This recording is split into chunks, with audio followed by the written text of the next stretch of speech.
Hi and welcome back. Today we're gonna be talking a little bit about Everhood 2. Everhood 1 was one of my favorite games of all time. It's a game that means a lot to me personally through its sort of story and the things that they tell in it. It has a really good balance between the quirky dialogue and the actual kind of more profound parts of the dialogue. It also strikes this really nice balance between difficulty and fun in the combat system, and it's a game that overall I really enjoy in almost every way. I think it is a truly unique experience and one that is still very worth checking out. So, when they announced Everhood 2, I was excited, and today I'm gonna tell you about my thoughts after having played through the game twice. Before we get into it, I do wanna leave a little warning here saying that I am very biased. I prefer Everhood 1. That doesn't mean Everhood 2 is bad, and I'm gonna explain why.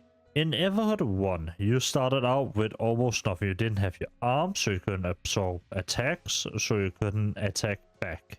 So you had to dodge and sort of wear the enemy out. In Everhood 2, that is not the case. After the tutorial, you have the option to attack enemies. And that in and of itself isn't bad. It just means that a lot of things end up going a lot quicker, and I believe it is for that reason that the developers decided to have a lot of repeat fights in. There is a lot of trash mobs in Everhood 2, and quite frankly there are areas where there are so many it becomes kind of really boring to be in. I am specifically thinking areas like the Shmiga station Gomen, where there's like all the CPUs and stuff. There are a lot of areas where you fight the same enemy or a almost close to being a carbon copy of the same enemy time and time and time again. And it isn't that fun. Because one of the really good things about Everhood 1 was that, like, yeah, you would fight every boss twice, because you had to fight them once before you could attack and once after you could attack, with some exceptions to that rule. But in general, that was the case. You get this taste of the fight, and then something would happen, and it would progress the story, and then you go back and actually have to finish that fight later. It was a really interesting idea that meant that you didn't really have a lot of random trash mobs to just be there. The good news is in Everhood 2, they don't respawn. You don't have to redo the trash mobs every time. The bad news is that they exist. I really would have preferred there to just be one of each enemy. I did not need the 300 springs. I didn't need the million zombie birds. It was just a little bit too much, in my personal opinion. However, obviously with a leveling system like the one Everhood 2 has, it would be almost impossible not to have a way to get XP. So the fights exist for that reason, in my opinion. That's at least what I'm thinking. I just don't think they're that fun. I would have preferred something more unique, something more interesting, instead of that amount of just random trash mobs. However, that doesn't mean that the combat is bad. The combat is really fun. Surprisingly, it feels more fluid than Everhood 1 in a lot of ways. And the absorption feels really nice. I also like the way that they implemented weapons, because in Everhood 1 you didn't really have equipment, period. In Everhood 2 you have your weapon and a talisman. The talisman is essentially just a random boost you can get. It can be that you can be revived twice during a fight and it resets every 200 seconds. It can also be that you do 15% extra damage to all attacks until you take damage. It can also be an effect on your weapon, because every weapon, if you upgrade it enough, ends up having some effects. One can be lifesteal and so on, but some just boost damage with certain elements, so certain color palettes you pick up. Because in the combat system, you don't just have to get 2 different colors this time, or 2 of the same color, and then attack. In Everhood 2, you need to stack as many as you can, and then you throw one big attack, or alternatively, you'll be collecting maybe 3 or 4 purple, throwing it, to then pick up another 3 green, to then throw it, and then tickle the boss until he dies. But you can also just stack up a bunch of purple, then throw the purple attack, then stack up a bunch of blues, throw the blue attack, and so on. And the achievements in Steam reflects that too, with all of them, the like no-hit things that Everhood 1 had going for it. being replaced with a one-shot, because you can, matter of fact, one-shot almost every single boss in this game. You can one-shot between phases, so as an example, if there's a multi-phase boss, you can't just one-shot the first phase and then immediately also one-shot the second and third phase. You will have to one-shot the first phase, then one-shot the second phase, and so on. And it reminds me a lot of those systems where you sort of had to dodge in to pick something up, right? It's fun. It's a really fun system. Because if you take damage while you're stacking up all your purple colors or maybe your blues, then this little thing happens where you lose all of your stacks and you can start over.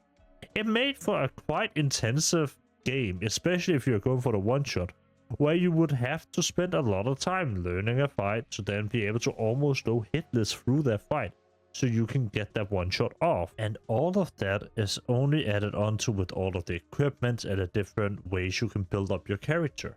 I think it's an incredibly cool combat system, even if I do not like having to fight some of the same enemies multiple times. I think it does sort of be safe in that regard because of how fun the combat is just on its own.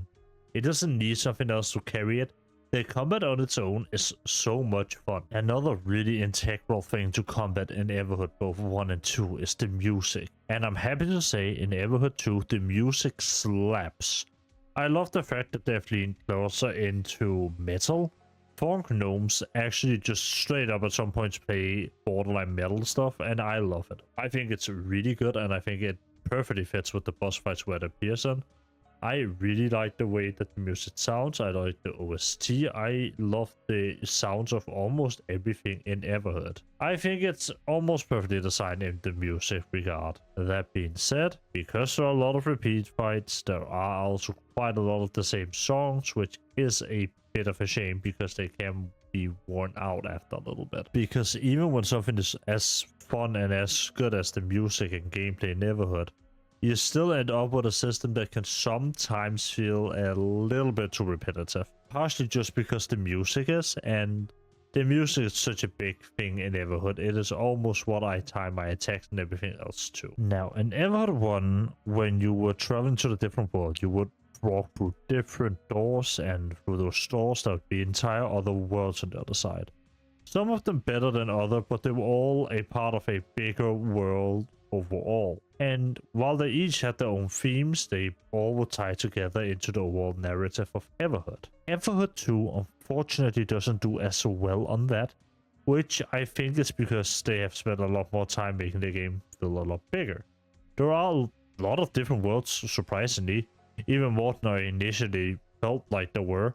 But there are a lot of different worlds in Everhood 2, and they are all okay. None of them really managed to stand out. There isn't a part where you play a racing game instead of Everhood, and I think it's a shame. I think the idea of doing something completely unique with the formula that you have already made is super interesting. That doesn't happen. For me personally, the writing also just weren't my thing. Maybe it is just a me thing. I've read some Steam reviews that also mention it. I personally tend to agree that it's a little bit too quirky at times. And it's fine. It's not bad at all. It even made me laugh out loud a few times. It's just not a game where I take the same grandiose message with me going forward that I'll be thinking about for a while. It is more the sort of Undertale-esque experience, unfortunately. And I say unfortunately, Undertale isn't bad, and it's not an unfortunate thing. The reality is just that I felt like Everhood could completely stand on its own, especially in a sea of other games that just try to imitate Undertale. I felt like Everhood had an entire life of its own. And I think some of that, not all, some of it is lost in Everhood 2. It is not to say that the game is bad, because it is not, and that has to be mentioned as well. I think there are a lot of really fun ideas in Everhood 2. The combat changes a lot throughout the game, not just through the equipment and stuff, but there's also points where you just can't regain HP, and the only way you regain HP is through eating apples or finding other things. And that's neat, that's nifty. But man, I do miss things where they will completely swap up the formula that you were playing. You know, there were the race cards in Everhood 1 that I really liked. But in Everhood 2, nothing like that happens at any point, and I think it's a bit of a missed opportunity. Because one of the coolest things Everhood did was just completely throw your side bone as much as they did. And I think that is something that I find missing from Everhood 2. Another thing that I feel like is completely missing from Everhood 2 is secret bosses. Don't get me wrong, there are a lot of optional bosses actually. Lucy is one of them that you have probably seen, the green slime girl. And a lot of them just tell you a code that you can go in and then fight them, and it's fine. But things like the cat guard, if there is such a thing, at least at the time of recording, hasn't been discovered.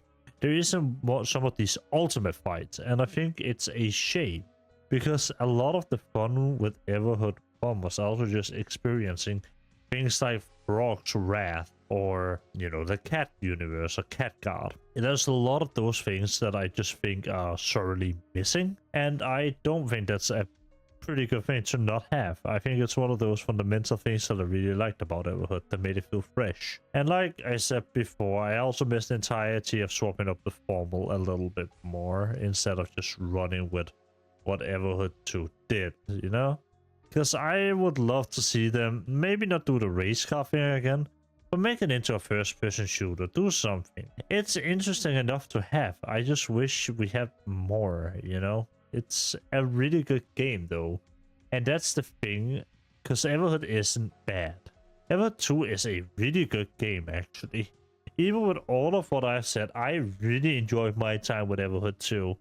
I thought it was really fun to play, but I struggled to see myself think of it the same way I thought of Everhood 1, where it was a game that stuck with me since I played it in 2019 and almost until now. I don't think Everhood 2 will have that same effect on me. I will also mention there are a few other cool things in Everhood 2. There are community created maps and boss fights. They are cool. They are awesome. Is it really important? Not really, but I think it's super fucking cool to see. I always really like it when developers include the community in, you know, boss fights and making maps and modding. And Everhood 2 does have a lot of built-in modding features for adding custom fights and so on. One of the really cool things is that you can just download them from the Steam Workshop. You don't have to go to an external platform to do that. You can do it right here on Steam. It's nice, it's cool, but again, I just really wish there was more to Everhood 2 than what there is. In my opinion, it is still a good game, and it is still worth your time and money, but I will leave you up to decide whether or not you can live with the flaws of a slightly more quirky for the sake of quirky story, and a slightly less profound adventure. I still think it's a fun game, I still think it's a good game, but it did not live up to my expectations. Whether or not they were unrealistic, I'm not exactly sure. But that is it for me for now. I hope you all enjoyed the video, and if you did, thank you. Have a wonderful day ahead of you, and I'll see you all in the next one.